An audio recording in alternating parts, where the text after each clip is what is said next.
തിരുവനന്തപുരം ബാലരാമപുരത്തെ 2.5 വയസ്സുകാരുടെ കൊലപാതകത്തിൽ കരിക്കകം സ്വദേശിയായ പൂജാരി പ്രദീപിനെ പോലീസ് ചോദ്യം ചെയ്യുന്നു.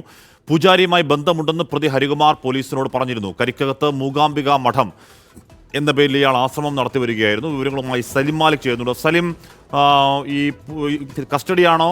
ഈ പൂജാരിക്ക് ഇതുമായി ഏതെങ്കിലും തരത്തിൽ ബന്ധമുണ്ട് എന്നൊരു നിഗമനത്തിലേക്ക് എത്താറായോ? എന്താണ് പോലീസ് ഈ ചോദ്യം ചെയ്യലിനെ പറ്റി പറയുന്നത്? സലിം.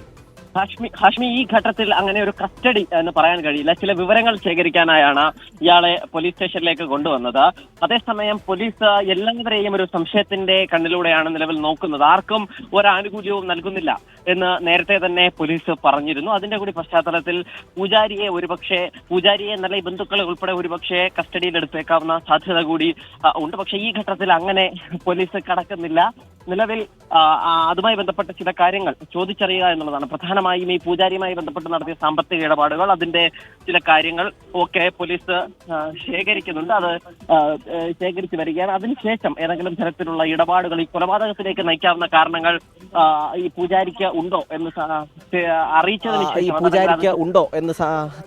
അറിയിച്ചതിന് ശേഷം അതല്ലെങ്കിൽ അത് ചോദ്യം ചെയ്തതിന് ശേഷം മാത്രമേ അതിൽ ഒരു വ്യക്തത വരൂ. അതിന് പിന്നാലെയാകും മറ്റ് നടപടികൾ ഉണ്ടാവുക. എന്തായാലും ഇന്ന് 5 മണിവരെ ഈ പ്രതി ഹരികുമാറിനെ കോടതിയിൽ ഹാജരാക്കാൻ സമയമുണ്ട്. അതിനുള്ളിൽ തന്നെ തിരക്ക് പിടിച്ച മറ്റ് പല ജോലികളും പോലീസിനെ സംബന്ധിച്ചിടത്തോളം ഉണ്ട്.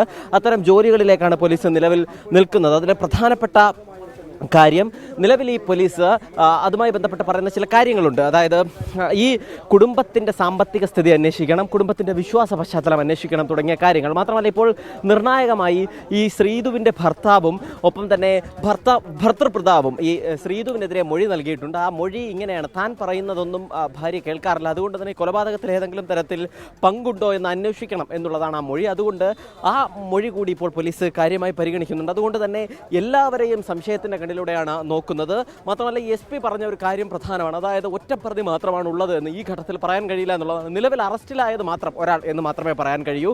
ഇന്നലെ നമ്മൾ സൂചിപ്പിച്ചതുപോലെ ഈ കുടുംബത്തിലെ പലരും ഇനിയും കേസിൽ പ്രതിയാവാനുള്ള സാധ്യത കൂടി നിലനിൽക്കുകയും ചെയ്യുന്നുണ്ട്. അപ്പോൾ ഇതെല്ലാം പരിശോധിച്ചൊരു വ്യക്തത വരുത്തുക എന്നുള്ളതാണ് പോലീസിനെ സംബന്ധിച്ചിടത്തോളമുള്ള നിലവിലെ പ്രധാനപ്പെട്ട കാര്യം. അതിൻ്റെ കൂടി പശ്ചാത്തലത്തിൽ പോലീസ് നിലവിൽ ഈ സ്റ്റേഷനിൽ പലരെയും ഒരേ സമയം മൊഴി ശേഖരിക്കുകയാണ്. അതിൽ ഈ സ്റ്റേഷനുള്ളിൽ ഇപ്പോൾ ശ്രീധുവിൻ്റെ ഭർത്താവുണ്ട്, ഭർത്തൃപിതാവുണ്ട്, ശ്രീധുവിൻ്റെ അമ്മയുണ്ട്, മുത്തശ്ശിയുണ്ട്, വല്യച്ഛനുണ്ട്, ആ കുഞ്ഞിൻ്റെ വല്യച്ഛനുണ്ട്, ഒപ്പം തന്നെ ആ കുഞ്ഞിൻ്റെ സഹോദരി, മൂത്ത സഹോദരിയുമുണ്ട്. ഈ മൂത്ത സഹോദരി നേരത്തെ ഈ ഹരികുമാർ നേരത്തെയും ഉപദ്രവിച്ചിട്ടുണ്ട് എന്ന് ശ്രീധു മൊഴി നൽകിയിട്ടുണ്ട്.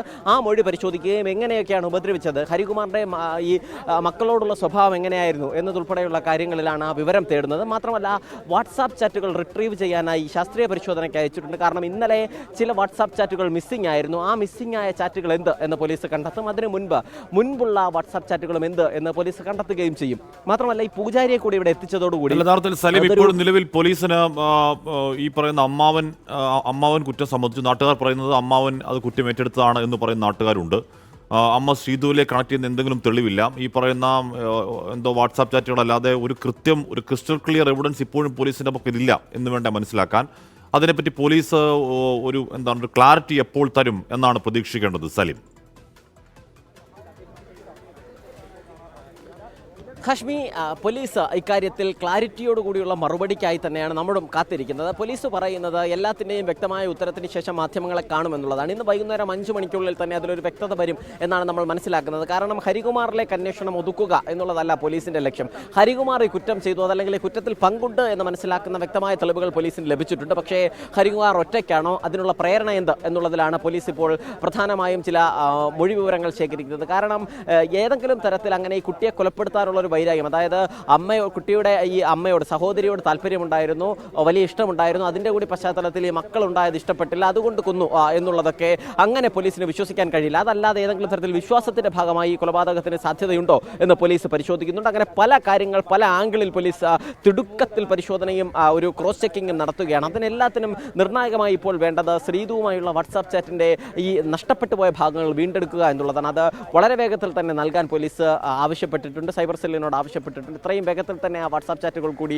തിരികെ ലഭിക്കുകയും ചെയ്യും. അപ്പോഴും ഈ ശ്രീധുവിനെ കൂടി ഇപ്പോൾ പോലീസ് വീണ്ടും സംശയത്തിൻ്റെ കണ്ണിലൂടെ നോക്കുന്നുണ്ട്. അതിൻ്റെ പ്രധാനപ്പെട്ട കാരണം ഏറ്റവും ഒടുവിലായി അല്പസമയം മുൻപ് ശ്രീധുവിൻ്റെ ഭർത്താവ് നൽകിയ മൊഴിയാണ്. ശ്രീജിത്ത് നൽകിയ മൊഴി പ്രകാരം താൻ പറയുന്നതൊന്നും അനുസരിക്കാറില്ല. മാത്രമല്ല ഭാര്യയുടെ പല ഇടപാടുകളും കാര്യങ്ങളും ദുരൂഹമാണ് എന്നുള്ളത് കൂടി പറയുന്നുണ്ട്. മാത്രമല്ല ഇപ്പോൾ ഇവിടെ എത്തിച്ചിരിക്കുന്ന പൂജാരി, ആ പൂജാരിയുടെ ഒരർത്ഥത്തിൽ അടിമയായിരുന്നു ഈ ശ്രീധു എന്ന് പറയുന്നുണ്ട്. അതായത് പല കാര്യങ്ങളും എന്തും ഈ പൂജാരി പറയുന്നത് ചെയ്യൂ. ഏറ്റവും ഒടുവിൽ ഈ സഹോദരനും സഹോദരിയും തലമുണ്ടനം ചെയ്തിരുന്നു ഈ പിതാവിൻ്റെ മരണശേഷം. അതും ഈ പൂജാരി പറഞ്ഞതിന് പ്രകാരം ചെയ്തതാണ് എന്ന് പോലീസ് പറയുന്നുണ്ട്. അതുകൊണ്ട് തന്നെ മാത്രമല്ല ഇവർ തമ്മിൽ എന്തെങ്കിലും സാമ്പത്തിക ഇടപാടുകൾ കൂടി നടത്തുന്നുണ്ട്. വലിയ തുകയുടെ സാമ്പത്തിക ഇടപാടൊക്കെ ഇവർ തമ്മിൽ ഉണ്ടായിരുന്നു എന്ന് പറയുന്നുണ്ട്.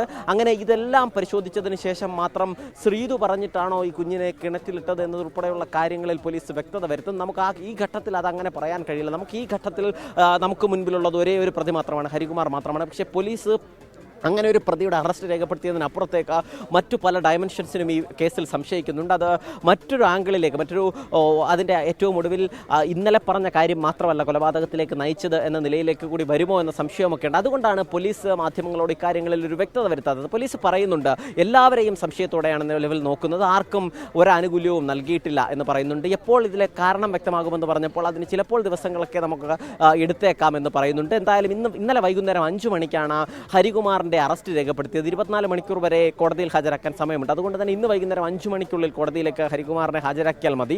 അതിനുള്ളിൽ തന്നെ പരമാവധി തെളിവുകൾ ശേഖരിച്ച് മറ്റേതെങ്കിലും അറസ്റ്റ് ഇതുമായി ബന്ധപ്പെട്ട് നടത്തേണ്ടതുണ്ടോ എന്നും പോലീസ് പരിശോധിക്കുകയാണ്. അതിനൊക്കെ ഒടുവിലായിരിക്കും ആ കേസിൽ ഒരു കാര്യങ്ങൾ ക്ലിയറായി വരിക. ക്ലിയറായി വന്നതിന് ശേഷം ഒരു ക്ലിയർ പിക്ചർ വന്നതിന് ശേഷം മാത്രമായിരിക്കും പോലീസ് മാധ്യമങ്ങൾക്ക് മുൻപിൽ ഒരു വിശദീകരണം നടത്തുക. SP 2 തവണ മാധ്യമങ്ങളോട് പ്രതികരിച്ചിരുന്നു. പക്ഷേ അതൊരു പൂർണ്ണാർത്ഥത്തിലുള്ള പ്രതികരണമായിരുന്നില്ല. ഒരു ചെറിയ ബൈറ്റ് ഇതിൽ ചില കാര്യങ്ങൾ, ചില സംശയങ്ങളുണ്ട്, മറ്റ് ചില ചോദ്യം ചെയ്യലുകൾ നടക്കുന്നുണ്ട്, എല്ലാവരെയും സംശയമുണ്ട്, പൂജാരിയെ സംശയമുണ്ട്, അങ്ങനെ പല കാര്യങ്ങളും പറഞ്ഞതല്ലാതെ യഥാർത്ഥ മോട്ടീവ് എന്ത് എന്ന് സൂചിപ്പിക്കുന്ന ഒരു കാര്യങ്ങളും പോലീസും നൽകിയിട്ടില്ല.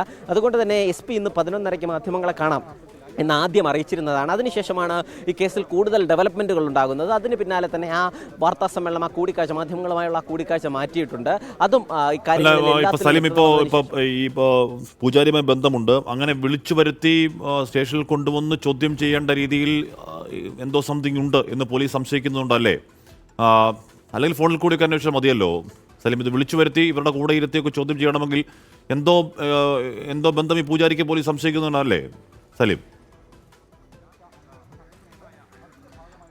ഹാഷ്മി, പൂജാരിയും ഈ കുടുംബവും തമ്മിൽ, അതായത് ശ്രീധുവും സഹോദരനും പൂജാരിയും തമ്മിൽ ചില ഇടപാടുകളുണ്ട്, ചില ബന്ധങ്ങളുണ്ട്. പക്ഷേ പോലീസിന്റെ സംശയം, അതായത് അതിൽ 2 നിലയിലാണ്. ഒന്ന്, ഈ കൊലപാതകത്തിലേക്ക് നേരിട്ട് നയിക്കുന്നത് കാരണവും പൂജാരിയും തമ്മിൽ ബന്ധമുണ്ടോ എന്ന് പോലീസ് സംശയിക്കുന്നുണ്ട്. പക്ഷേ അതിനപ്പുറത്തേക്ക് പോലീസ് പ്രധാനമായും ഈ പൂജാരി ഇവിടേക്ക് കൊണ്ടുവരാൻ കാരണമായത് ഈ കേസിൽ ഇവർക്ക്, അതായത് ഈ പ്രതിയായ ഹരികുമാറിനും ഒപ്പം തന്നെ സഹോദരി ശ്രീധുവിനും ഇയാളോടൊപ്പമുള്ള അടുത്ത ബന്ധവും സാമ്പത്തിക ഇടപാടുമാണ്. അതുകൊണ്ട് തന്നെ സ്റ്റേഷനിൽ എത്തിച്ച് തന്നെ ചോദ്യം ചെയ്യേണ്ടതുണ്ട് എന്നുള്ള ഇതിൻ്റെ കൂടി അടിസ്ഥാനത്തിൽ സ്റ്റേഷനിലേക്ക് പൂജാരിയെ കൂട്ടിക്കൊണ്ടുവന്നത്. പക്ഷേ കൊലപാതകത്തിലേക്ക് നയിക്കാൻ അത്തരത്തിലൊരു പൂജാരി ബന്ധം കാരണമായോ എന്ന് പോലീസിന് ഇപ്പോഴും വ്യക്തതയില്ല. അതുകൊണ്ട് ഈ പൂജാരിയെ കൂടി ചോദ്യം ചെയ്തതിന് ശേഷം ഈ സാമ്പത്തിക ഇടപാട് എന്തിന് എന്നുള്ളത് പ്രധാനമായും അറിയേണ്ട കാര്യമാണ്. പ്രത്യേകിച്ചും ഈ വിശ്വാസത്തിൻ്റെ ഭാഗമായാണോ എന്നുള്ളതിൻ്റെ സംശയം. ഈ മരണാനന്തര ചടങ്ങ്, ആ വീട്ടിലൊരു മരണാനന്തര ചടങ്ങ് നടക്കുമ്പോഴാണ് ഈ കുട്ടിയുടെ കൊലപാതകവും ഉണ്ടായത്. അതും ഈ വിശ്വാസത്തിൻ്റെ ഭാഗമായ എന്തെങ്കിലും തരത്തിലുള്ള കണക്ഷൻ ഉണ്ടോ എന്നതുൾപ്പെടെ പോലീസ് പരിശോധിക്കുകയാണ്. പരിശോധിക്കുമ്പോഴും പോലീസിന് ആ കൊലപാതകത്തിലേക്ക് നയിച്ചതിൽ പൂജാരിക്ക് എന്തെങ്കിലും പങ്കുണ്ട് എന്നുള്ളത് ഈ ഘട്ടത്തിൽ നമുക്ക് പറയാൻ കഴിയില്ല. അങ്ങനെ ഒരു തെളിവോ ഒന്നും ലഭിച്ചിട്ടുമില്ല. പക്ഷേ ആ നിലയിൽ ഉൾപ്പെടെയുള്ളൊരു എല്ലാ തരത്തിലുമുള്ളൊരു സർവ്വതല സ്പർശിയായ അന്വേഷണം പോലീസ് നടത്തുന്നു എന്നുള്ളതാണ്. എല്ലാ മേഖലകളും കടന്നുകൊണ്ടുള്ള ഒരു അന്വേഷണം പോലീസ് നടത്താൻ തീരുമാനിച്ചിരിക്കുന്നതിൻ്റെ പശ്ചാത്തലത്തിലാണ് ഭർത്താവിൻ്റെ കുടുംബത്തിനെയും ഒപ്പം തന്നെ ഈ അമ്മയുടെ കുടുംബത്തിനെയും ഒപ്പം ഈ പൂജാരിയും, അങ്ങനെ ഈ 3 വ്യത്യസ്ത കുടുംബങ്ങളെ ഇവിടേക്ക് എത്തിച്ചിട്ടുണ്ട്. തെളിവെടുപ്പ് പരമാവധി പരിശോധിക്കുകയാണ് പോലീസ്. അമ്മാവനിൽ മാത്രം ഒതുക്കുന്നില്ല ബാലരാമപുരത്തെ 2.5 വയസ്സുകാരിയുടെ കൊലപാതകത്തിന്റെ ഉത്തരവാദിത്തം. ഇപ്പം ഏറ്റവും ഒടുവിൽ കുടുംബവുമായി അടുത്ത ബന്ധമുള്ള പൂജാരിയെ സ്റ്റേഷനിലേക്ക് കൊണ്ടുവന്ന് വിശദമായി ചോദ്യം ചെയ്യുകയാണ്. അല്പസമയത്തിനകം ആ വിഷയത്തിൽ വ്യക്തമായ മറുപടി പറയാം എന്ന് പറയുകയാണ് പോലീസ്.